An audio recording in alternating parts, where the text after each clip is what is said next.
Sebelumnya, Mary Jane sudah mengajukan gerasi namun ditolak.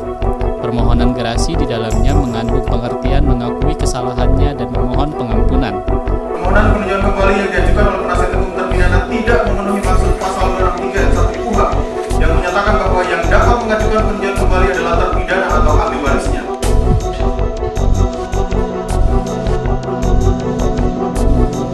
Selamat datang di Perantara, program persembahan Kantor Berita Antara yang menjadi perantara Anda dengan runutan cerita sebenarnya bersama saya Rina Anggraini.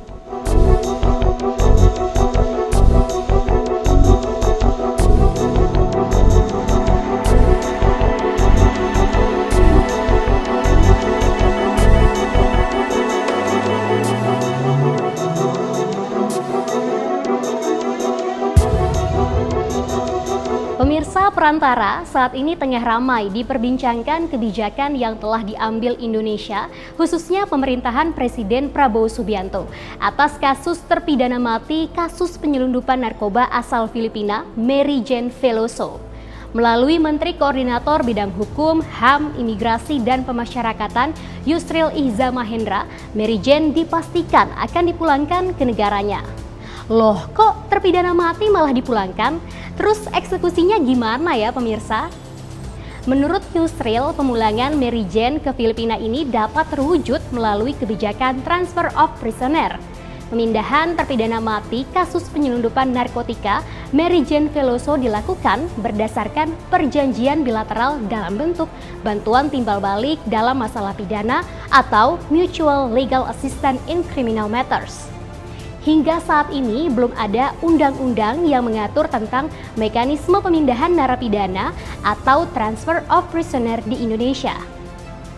Namun, pemindahan narapidana bisa dilakukan berdasarkan mutual legal assistance, kesepakatan para pihak, dan diskresi dari Presiden untuk mengambil keputusan maupun kebijakan.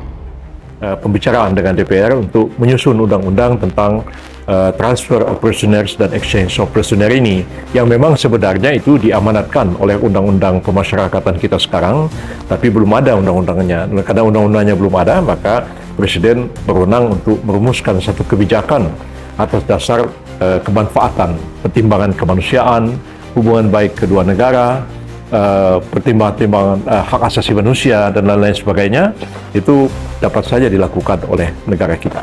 Kasus Mary Jane ini berawal dari temuan heroin seberat 2,6 kg di dalam kopernya yang dibawa saat tiba di Bandara Adi Sucipto, Sleman, Daerah Istimewa Yogyakarta pada April 2010.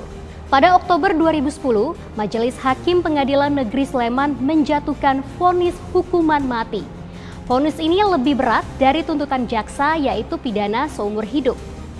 Mary Jane sempat dijadwalkan dieksekusi di Nusa Kambangan, Jawa Tengah pada 29 April 2015. Namun penundaan terjadi pada menit terakhir setelah Maria Cristina Sergio, orang yang diduga merekrutnya, menyerahkan diri ke polisi Filipina sehari sebelum dieksekusi. Pada saat itu, Presiden Joko Widodo menyebut eksekusi ditunda karena permintaan pemerintah Filipina yang menyebut adanya kasus perdagangan manusia melibatkan Mary Jane. Pemerintah Filipina menghormati keputusan hukum yang harus dijalani warga negaranya, namun terus melakukan diplomasi dan konsultasi. Setelah lebih dari 1 dasawarsa, usaha tersebut tidak sia-sia karena kesepakatan untuk membawa Mary Jane kembali ke Filipina akhirnya tercapai.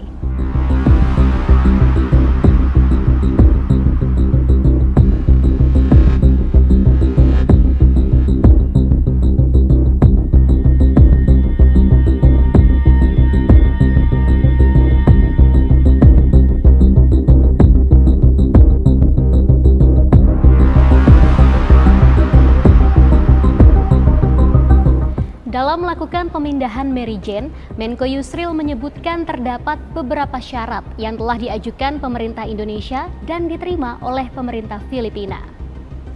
Syarat pertama yakni Filipina harus mengakui putusan pengadilan Indonesia karena Indonesia berwenang mengadili warga negara Filipina yang melakukan tindak pidana di wilayah NKRI. Kemudian syarat kedua yaitu jaminan keamanan mengembalikan narapidana ke Filipina merupakan tanggung jawab negara tersebut. Dan nantinya pemerintah Filipina juga harus menyetujui apabila terdapat permintaan pemindahan narapidana Indonesia yang dijatuhi hukuman di negara tersebut untuk kembali ke tanah air. Pemerintah Indonesia pun tetap akan meminta akses pemantauan setelah Mary Jane Veloso dipindahkan ke Filipina. Akses pengawasan dan pemantauan tersebut bisa dilakukan melalui Kedutaan Besar Republik Indonesia yang berada di Manila. Namun di sisi lain, kemungkinan besar pemerintah Filipina akan mengubah status hukuman terpidana mati Mary Jane Veloso setelah dipulangkan. Pasalnya, Filipina sudah meniadakan hukuman mati. Setelah Presiden Filipina mengubah status hukum Mary Jane dari hukuman mati yang berlaku di Indonesia, barulah sepenuhnya akan menjadi hak pemerintah Filipina apabila ingin memberikan remisi maupun mengubah status tahanan menjadi tahanan rumah atau tahanan kota. Adapun Mary Jane rencananya akan ditempatkan dan dibina di penjara Mandaluyong saat tiba di Filipina.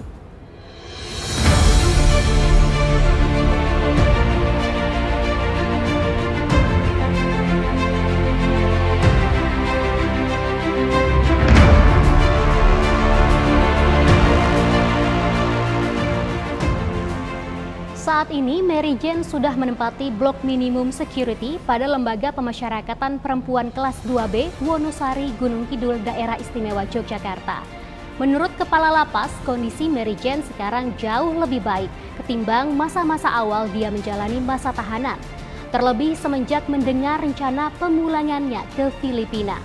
Dia juga sekarang banyak disibukkan oleh aktivitas positif di dalam lapas, seperti membatik dan bermain musik bersama narapidana lain.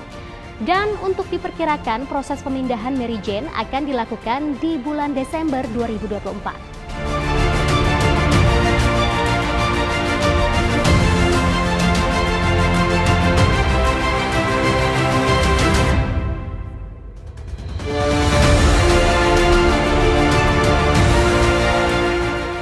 Sebenarnya nih pemirsa, Indonesia pernah menghadapi beberapa permintaan untuk melakukan transfer of prisoner, namun tidak semuanya dapat dikabulkan seperti halnya Mary Jane.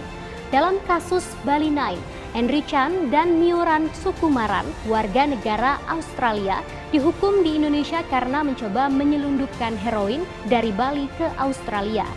Meskipun ada permintaan untuk memindahkan tahanan ke Australia, Indonesia menolaknya dan keduanya dieksekusi pada tahun 2015. Pemirsa, itu dia Perantara untuk episode kali ini. Anda bisa menyaksikan tayangan ini di saluran UCTV, kanal YouTube Antara TV Indonesia, dan antaranews.com. Terima kasih telah menyaksikan. Saya Rina Anggraini pamit undur diri. Sampai jumpa.